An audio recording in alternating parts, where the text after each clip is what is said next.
গ'ল আজি পঞ্চম শ্ৰেণীৰ সমীয়া পৰীক্ষাৰ বাবে গণিতৰ কিছুমান আৰ্হি প্ৰশ্ন আমি আলোচনা কৰিম। প্ৰথম প্ৰশ্নটো আমি চাওঁচোন।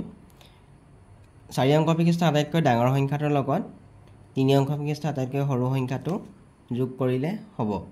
যোগফল হ'ব 4 অংক বিশিষ্ট আটাইতকৈ ডাঙৰ সংখ্যাটো হ'ব 9999 আৰু 3 অংক বিশিষ্ট আটাইতকৈ ডাঙৰ সৰু সংখ্যাটো হ'ব 100।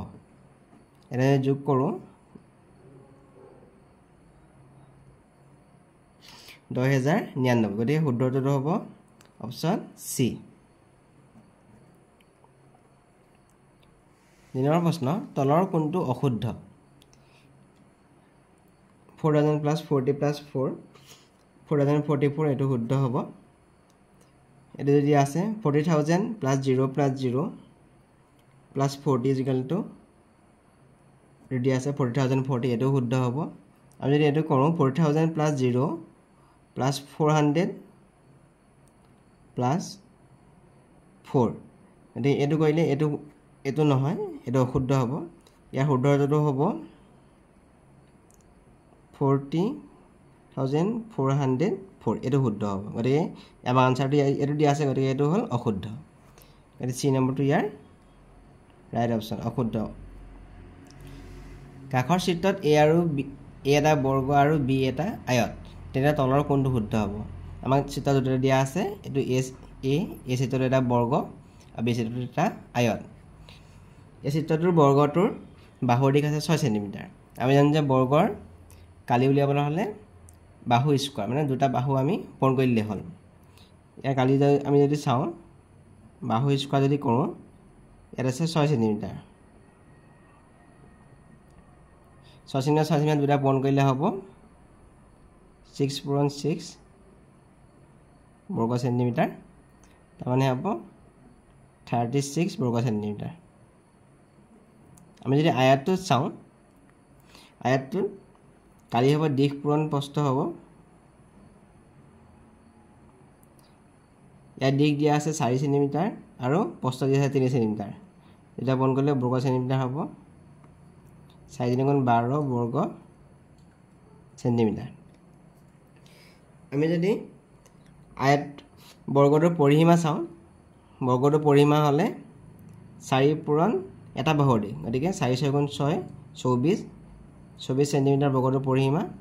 আয়তটোৰ পৰিসীমা হ'ব 2 পূৰণ দিশ যোগ প্ৰস্থ, দিশ যোগ প্ৰস্থ হ'লে 14 চেণ্টিমিটাৰ হ'ব।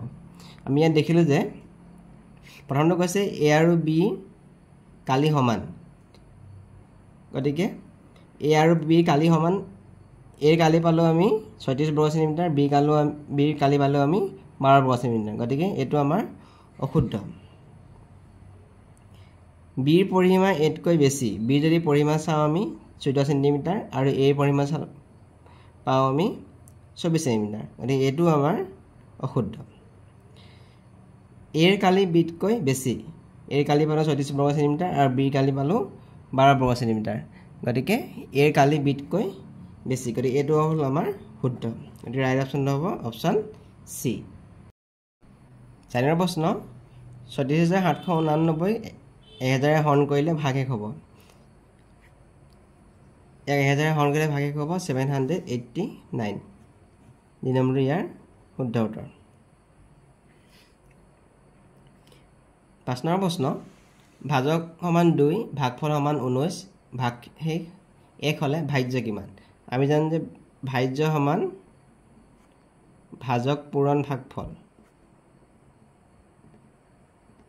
ভাজক পূৰণ ভাগফল যোগ ভাগশেষ। আমাক ভাজক দিয়া আছে 2, ভাগফল দিয়া আছে 19 আৰু ভাগশেষ দিয়া আছে 1। গতিকে আমি 2 লগত প্ৰথমতে 19 পূৰণ কৰি ল'ব লাগিব। 38 + 1, তাৰমানে হ'ব 39টো হ'ব ভাজ্য। গতিকে শুদ্ধটো হ'ব অপশ্যন চি। তলৰ কোনটো অশুদ্ধ? দ্বিমাত্ৰিক বস্তুবোৰৰ দিশ আৰু প্ৰস্থ থাকে, এইটো শুদ্ধ। দ্বিমাত্ৰিক বস্তুবোৰৰ দিশ আৰু প্ৰস্থ থাকে। ত্ৰিমাত্ৰিক বস্তুবোৰৰ দিশ প্ৰস্থ আৰু উচ্চতা থাকে, এইটো শুদ্ধ। ত্ৰিমাত্ৰিক বস্তুবোৰ দ্বিমাত্ৰিক তলত আঁকিব নোৱাৰি এইটো আমাৰ অশুদ্ধ আমি ত্ৰিমাত্ৰিক বস্তুবোৰ দ্বিমাত্ৰিক তলত আঁকিব পাৰিম গতিকে অশুদ্ধটো হ'ব অপশ্যন C2 7 নম্বৰ প্ৰশ্ন 1 ডজন পেন্সিলৰ দাম 34 টকা হ'লে 5 ডাল পেন্সিলৰ দাম হ'ব 1 ডজন মানে হয় 12টা 12 ডাল পেন্সিলৰ দাম 36 টকা যদি হয় এডাল পেন্সিলৰ দাম হ'ব 36 ক আমি 12 ৰে হৰণ কৰিব লাগিব 36 ক 12 ৰে হৰণ কৰিলে হ'ব এডাল পেন্সিলৰ দাম হ'ব 3 টকা এতিয়া 5 ডালৰ দাম সুধিছে 5 ডালৰ দাম নিলে আমি এডালৰ লগত 5 টো বন কৰিব লাগিব এডালৰ দাম 3 টকা এতিয়া 5 ডালৰ দাম হ'ব 15 টকা চি নম্বৰটো ইয়াৰ শুদ্ধ উত্তৰ এটা সমবাহু ত্ৰিভুজৰ পৰিসীমা 21 সেন্টিমিটাৰ হলে ত্ৰিভুজটোৰ বাহু দিশ হ'ব সমবাহু ত্ৰিভুজ বুলি ক'লে আমি গম পাম ত্ৰিভুজটোৰ আটাইকেইটা বাহু সমান সমবাহু ত্ৰিভুজৰ পৰিসীমা হলে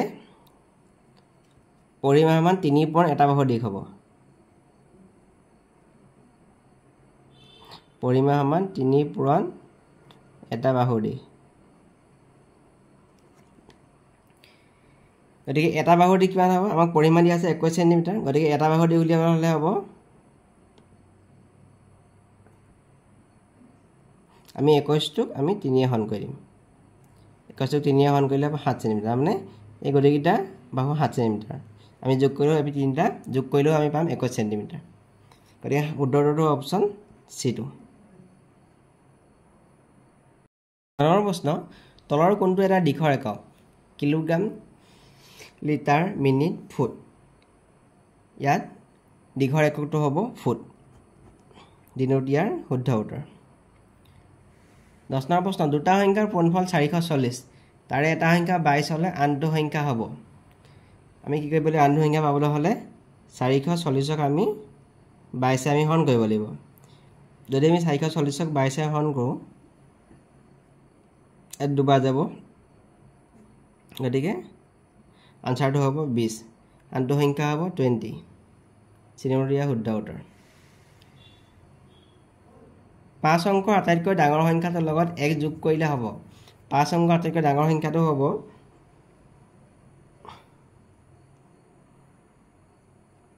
99,999 তাৰ লগত যদি আমি 1 যোগ কৰোঁ আমি এটো পালে পাম 1 লাখ পাম গতিকে 1 লাখটো হ'ল 6 অংক বিশিষ্ট আটাইতকৈ সৰু সংখ্যা কিন্তু সিটো ইয়াৰ শুদ্ধ উত্তৰ হ'ব কাকৰ চিত্ৰৰ ৰং দিয়া অংশৰ কালি হ'ব আমি দেখিছে এই আকৃতিটো এটা বৰ্গ বৰ্গটোৰ কালি হ'ব